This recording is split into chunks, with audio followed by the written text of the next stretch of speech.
আমি মোহাম্মদ জামাল হোসেন, সভাপতি ষাঁড়পুকুর যুব ফোরাম পাঠাগার। আসলে আমরা ২০১৪ সালে কয়েকজন বন্ধুরা মিলে আমরা কিন্তু প্রত্যন্ত অঞ্চল এবং প্রত্যন্ত গ্রাম বলে পরিচিত ষাঁড়পুকুর ইউনিয়নের টিপার বাজার গ্রাম আর আদিতমির উপজেলায় প্রথম আমরা কিন্তু এই লাইব্রেরি গড়ে তুলি।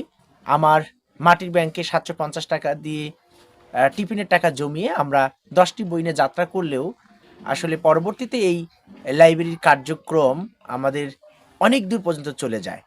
আমরা মূলত জ্ঞানভিত্তিক সমাজ বিনির্মাণের জন্য কিন্তু আমরা যুব সমাজ যাতে বই পড়ে, তারা যাতে নেশা, মাদক থেকে দূরে থাকে, সেই লক্ষ্য রেখেই কিন্তু আমরা কয়েকজন বন্ধুরা মিলে আমরা লাইব্রেরিটি শুরু করেছিলাম ২০১৪ সালে। হাঁটি হাঁটি পা পা করে আসলে ছোট্ট কুঁড়ে ঘরে সেই লাইব্রেরিটি আজকে অনেক বড় একটি স্বপ্নের দানা বেঁধেছে। আমাদের এখন ১৫,০০০-এর মতো বই রয়েছে। এখানে আমরা মুক্ত সংস্কৃতি চর্চার জন্য গ্রামের ছোট, ছোট কিশোরী, ছোট, ছোট ছেলেমেয়েরা কিন্তু প্রতি শুক্রবার, শনিবার করে তারা গান, কবিতা আবৃত্তি, নাচ এগুলো এখানে শিখছে এবং একটা সুস্থ ধারা বিনোদন কেন্দ্র হয়ে উঠেছে এবং যুবক থেকে শুরু করে কৃষক, বয়স্করাও কিন্তু এখানে এসে পত্রিকা পড়েন এবং শিশু কিশোররা এসে এখানে বই পড়েন। তারা মুক্ত নিঃশ্বাস নেওয়ার মতো একটি জায়গা আমরা তৈরি করতে পেরেছি।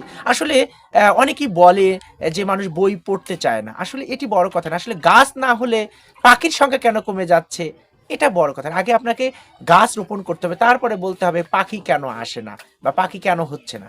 তার বিষয়টা হচ্ছে যে আমাদের প্রত্যেকটি গ্রামে গ্রামে যদি এরকম জ্ঞানভিত্তিক সমাজ বিনির্মাণ যদি লাইব্রেরি থাকতো, তাহলে আমার মনে হয় যে যুব সমাজরা আরও অনেক উন্নত হতো এবং একটু অসাম্প্রদায়িক চেতনা নিয়ে তারা কিন্তু বড় হতে পারতো। কিন্তু আমাদের একটা আদিতমারি একটা উপজেলা, এই উপজেলায় প্রায় ২ লক্ষ ৩ লক্ষ মানুষ, সেখানে একটি মাত্র লাইব্রেরি, যার জন্য কিন্তু আমাদের অনেক ক্ষেত্রে হিমশিম খেতে হয়। আমাদের অনেক গুলো বাধ্যবাধকতা থাকা সত্ত্বেও আমাদের এই লাইব্রেরি কার্যক্রম আমরা চালাচ্ছি। আপনারা জেনে খুশি হবেন যে আমাদের যত দিন যাচ্ছে তত কিন্তু শিশু কিশোর বৃদ্ধরা আমাদের লাইব্রেরিমুখী হচ্ছে, তারা বই পড়ছে, তারা অনেক মোবাইলের আসক্তি থেকে কিন্তু অনেকটা কমিয়ে এখানে তারা সময় দিচ্ছে।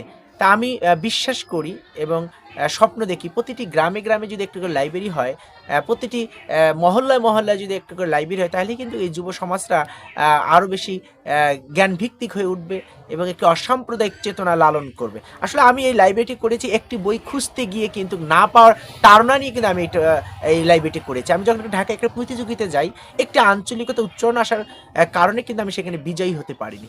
এবং এই একটি মানুষ, গ্রামের মানুষ বুঝতো না লাইব্রেরি কি। গ্রামের মানুষ বোঝে লাইব্রেরি মানে যেখানে বই বিক্রি হয়।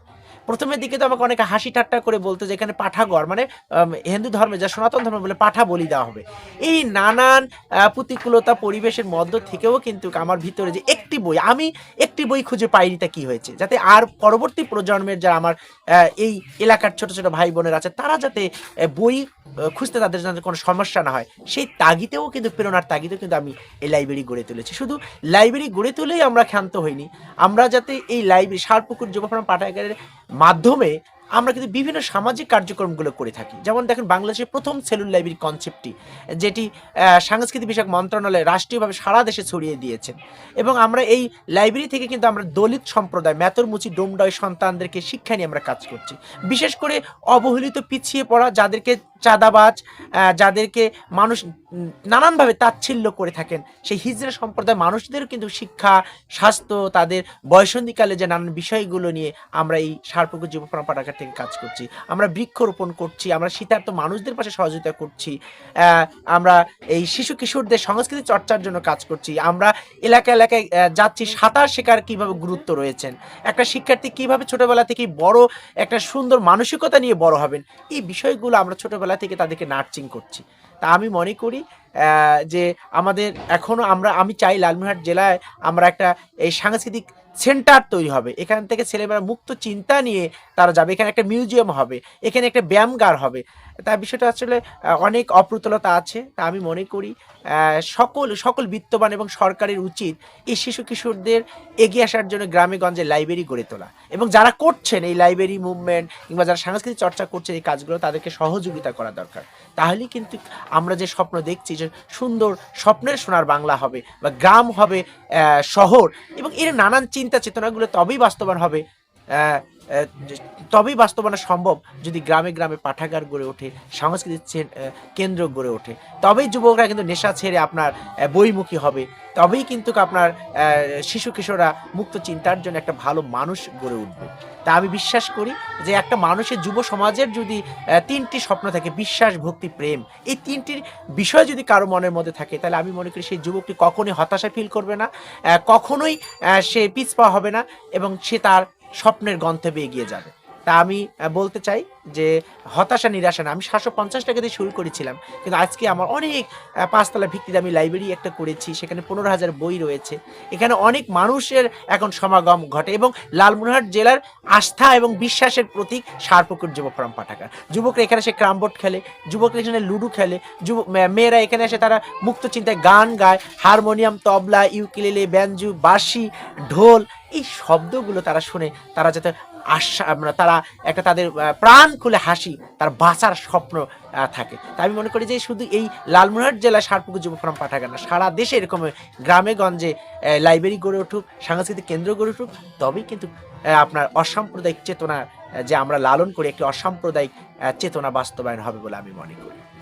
এবং এই সামাজিক নানান কার্যক্রমের পরিপ্রেক্ষিতে কিন্তু রাষ্ট্র আমাকে জাতীয় পুরস্কার, ইউথ ভলান্টিয়ার অ্যাওয়ার্ড, মাননীয় প্রধান উপদেষ্টা এবং বাংলাদেশের একমাত্র Nobel laureate doctor Yunus sir 15ই সেপ্টেম্বর সারা বাংলাদেশে 12 জন তরুণকে এই রাষ্ট্রের সর্বোচ্চ পুরস্কার দেন।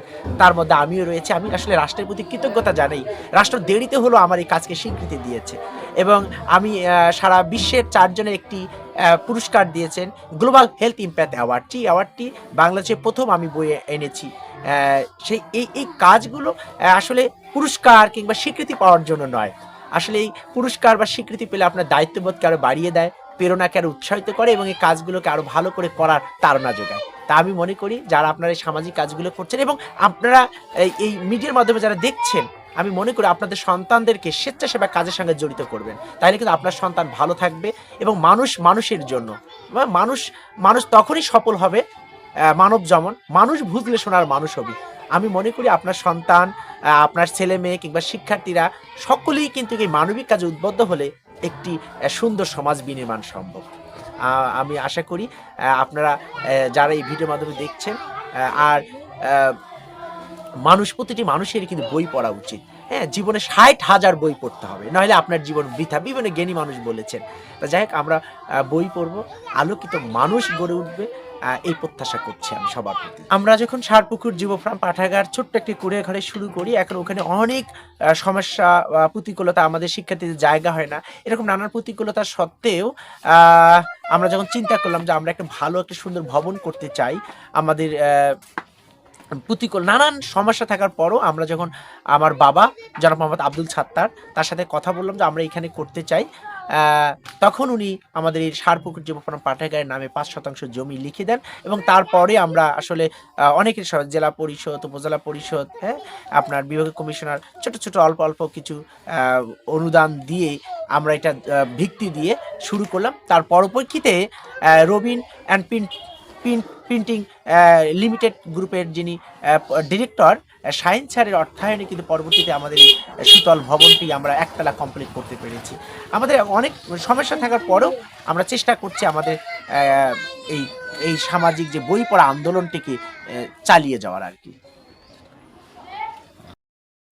ষাঁড়পুকুর যুব ফোরাম পাঠাগার আসলে সপ্তাহে 7 দিনই খোলা থাকে। শুক্রবার শনিবার গান, কবিতা আবৃত্তি, এই বিষয়গুলো শেখানো হয়। আমরা আর প্রায় আমাদের ষাঁড়পুকুর যুব ফোরাম পাঠাগারে 1500-র মতো সদস্য রয়েছেন। এখানে আমাদের লালমনিরহাট জেলা থেকে, যেহেতু আদিতমার উপজেলার প্রথম পাঠাগার, এবং আমাদের আদিতমার উপজেলার 8টি ইউনিয়ন থেকেও ছেলেমেয়েরা এখানে এসে বই নিয়ে যায়, আবার দিয়ে যায়। প্রায় আমাদের 1500-র মতো সদস্য রয়েছে। আর আমাদের ষাঁড়পুকুর যুব ফোরাম পাঠাগার আমরা 21 সদস্য বিশিষ্ট একটি কমিটি রয়েছেন, এবং উপদেষ্টা কমিটি রয়েছেন। এই কমিটির তত্ত্বাবধানে আমরা এই একেবারেই স্বেচ্ছাসেবার ভিত্তিতে এই কাজটা পরিচালনা করে আসছি। এবং ষাঁড়পুকুর যুব ফোরাম পাঠাগার যারা শিক্ষার্থী, তাদের কোনো সদস্য ফি লাগে না। আর কেউ যদি বই নিয়ে যেতে চায়, আমরা বই বাসায় সে এখানে এন্ট্রি করে সে বাসায় নিয়ে গিয়ে 1 সপ্তাহের মধ্যে বইটি পড়ে আবার সে নতুন বই নিতে পারবে। আমরা এভাবেই আসলে আমাদের কার্যক্রমটা পরিচালনা করছি।